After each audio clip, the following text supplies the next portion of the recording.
Victor Joffe QC. Welcome to the Harney's Offshore Litigation Podcast. Thank you ever so much for joining us. Very welcome, Ian. Last time, Victor, that you were on this show, we were discussing lofty Supreme Court matters to do with what's now called the rule in prudential, Marex and Sevilla. But this time round, we're going to do something much more interesting, which is to ask you about your career, how you came to become an English silk and now a barrister at Temple Chambers, Hong Kong. And I think practitioners around the world and certainly young aspiring barristers will be very interesting to know how it's done. Well, if you say so, Ian. You're too modest, Victor. I'm going to have to clearly prod to get you to tell us about yourself. Why the bar? Well, actually, originally I wanted to be a solicitor, and what went so badly wrong then? Well, I had articles arranged with an august London firm. Yes. And I went back to university, and my tutor called me and he said, "Victor, I understand you're planning on becoming a solicitor." And I said, "Yes." And he said, "Well, the trouble with solicitors is that they spend half of their time on admin, and all of their time is controlled by somebody else. Now, if you become a barrister, you're your own boss.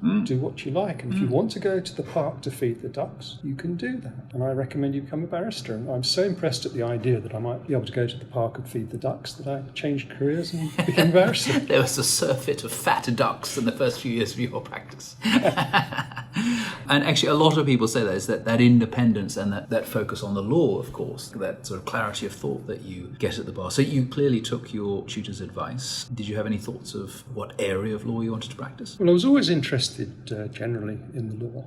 I liked its complexities, its intricacies, and the way it constantly developed. But the real inspiration was Gower's Company Law. It's a book that I think was in the third edition when I was at university, and I just thought that it was an incredible book and very interesting indeed. I just had this real affinity with company law, and that's really what pushed me towards doing what I now principally do and indeed have done for very many years.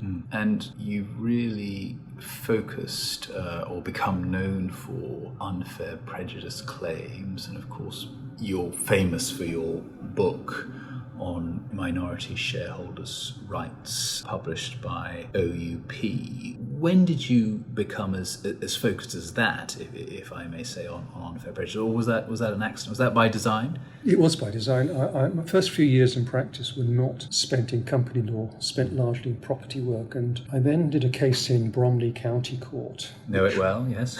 It was over 3 or 4 inches of land when one neighbour had built a gutter over the neighbour's land, and I was so depressed by this case over 3 or 4 inches of land that I came back to Chambers and I said to my clerk, "I'm never doing any more property work. I only want to do company work." And that was the beginning of it all. And you taught for a while as well, though.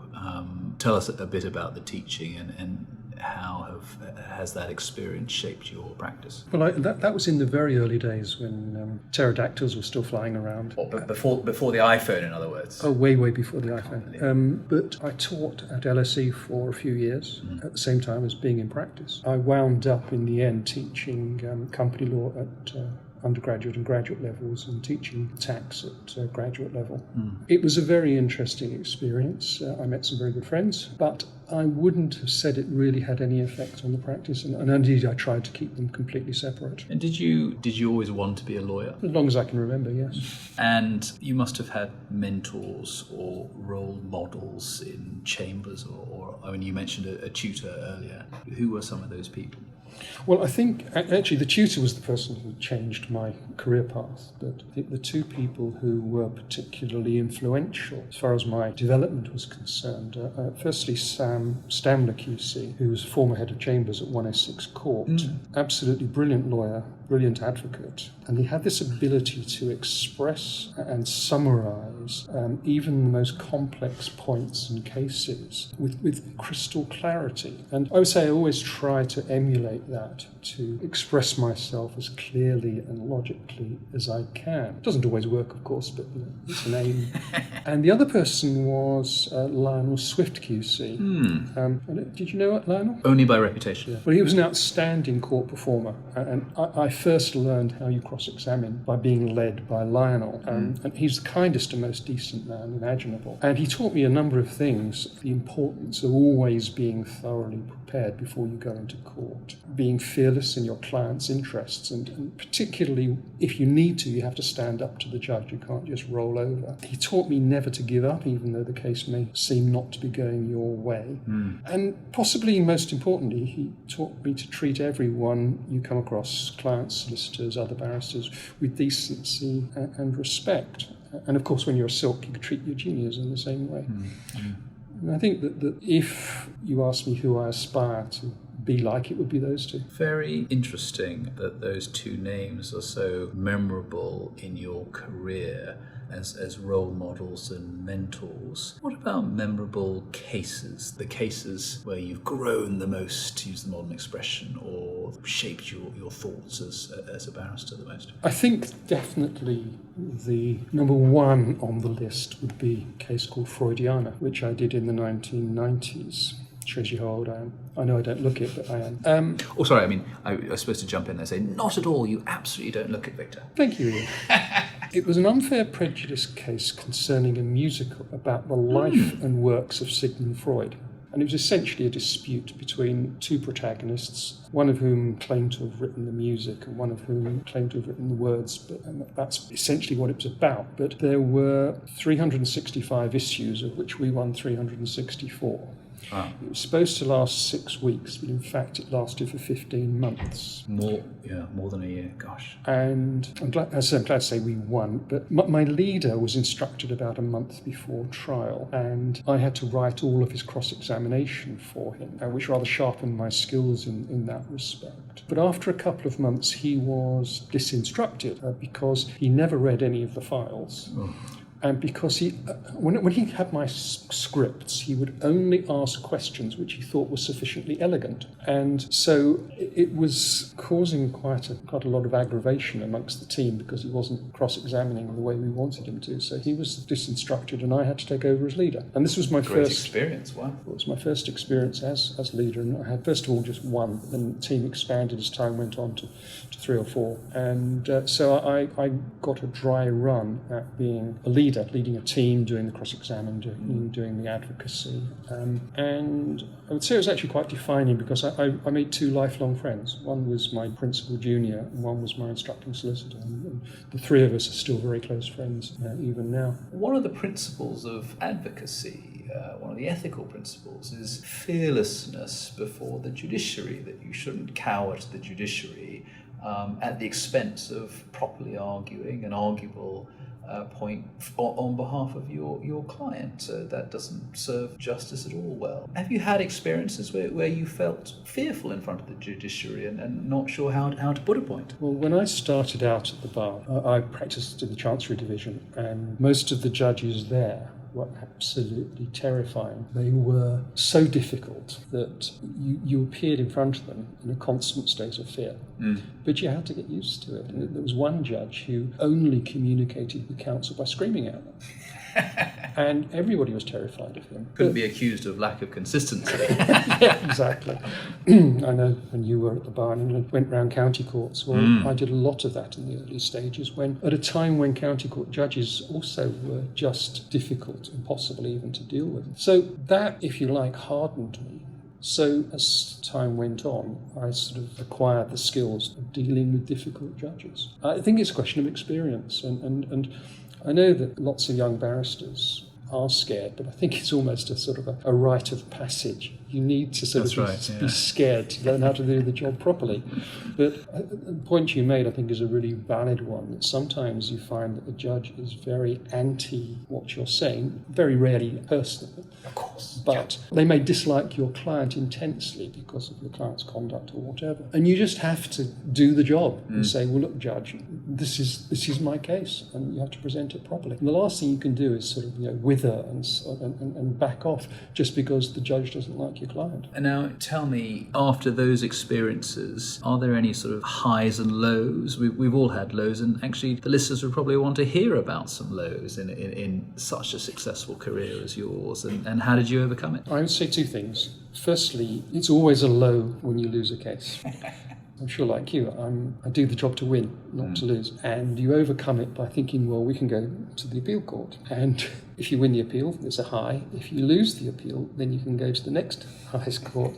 Trouble is, you then come to the roadblock, which is the highest court. And if you lose there, the only way you can overcome it is by telling all your friends just how wrong these stupid judges were. I mean, how could they possibly not accede to your wonderful arguments? Of course, I put my foot in it because there's one case in Hong Kong where I happened to mention that I thought that the learned judges had got it wrong and should be taken out by one of them for lunch. And he said, I hear that you disagreed with our judgment. Didn't like to tell him he was deaf to reasoned argument, but there you are.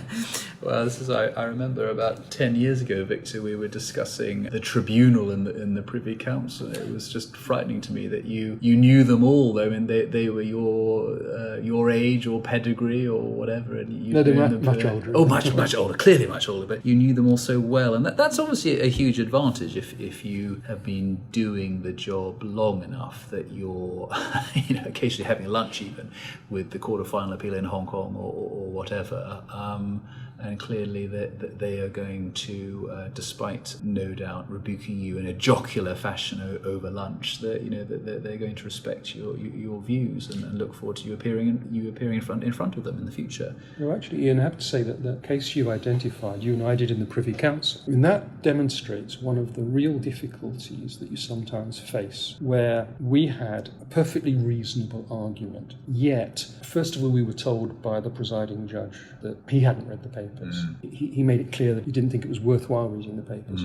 But you remember the argument that we presented, which we thought was a very good argument. The judges would not accept it. They wouldn't listen to it. And whenever and we repeated it several times in different ways. Whenever we repeated it, there was some sort of point that they deflected it away to something else. Now, it illustrates, first of all, my point that you don't shrink from it. You have to hit it head on and you have to deal with it. But it also demonstrates what is one of the difficulties of the job, that it's about persuading judges that your argument is right. And sometimes, judges are people, they're not machines. And if they dislike your argument or your client for whatever reason, they can find ways of deflecting it, not accepting it. And I think a young lawyer needs to recognise that sometimes happens and there's nothing you can really do about it. And, the flip side of that is occasionally you can be extremely lucky and you think, how on earth did I get that application? Your client seems to be somehow in favour just from the sort of broader moral optical test. Clearly judges are better than that, but sometimes it works the other way around as well. Yeah. Why did you move to Hong Kong? Well, Ian, the main reason was I heard you were coming here, so I wanted to come as well. You would have been going somewhere else had you known.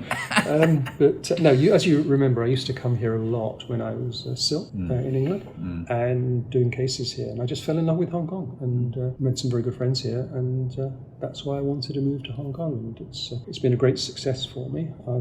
The work here has been extremely interesting, and unlike England, I'm in court almost all the time. Wow, so that is a big difference. Yeah, big difference, and I really enjoyed it. I think it's helped me develop my practice. Final question, Victor, if I may. What piece of advice, very tricky question, would you give to your younger self coming out of law school? Or another way of putting it, how would you have done things differently? Okay, well, remember, times have changed a bit since then. When I started out at the bar, the career was always the most important thing, and your personal life was generally sacrificed for the career. And I think these days people are much more work-life balance orientated. And I think I would have advised my younger self to achieve more of a balance in that respect. And I think that the other thing that I would have said, and I think that is actually very good advice today, which is that you have to be prepared for the unexpected, because, as I mentioned before, thorough preparation is always key to any court case. But however many angles you think you've covered, a judge is always capable of coming up with one that you haven't considered. And you have to think on your feet. So I think I would say you need to be prepared for the unexpected and enable yourself to have the mental agility to deal with the unexpected. You're such easy company, I feel as if I could sit here all afternoon, but I know these podcasts don't quite work like that. So thank you very much for participating in such an interesting podcast, and we hope to see you again very soon. Well, Ian, anytime.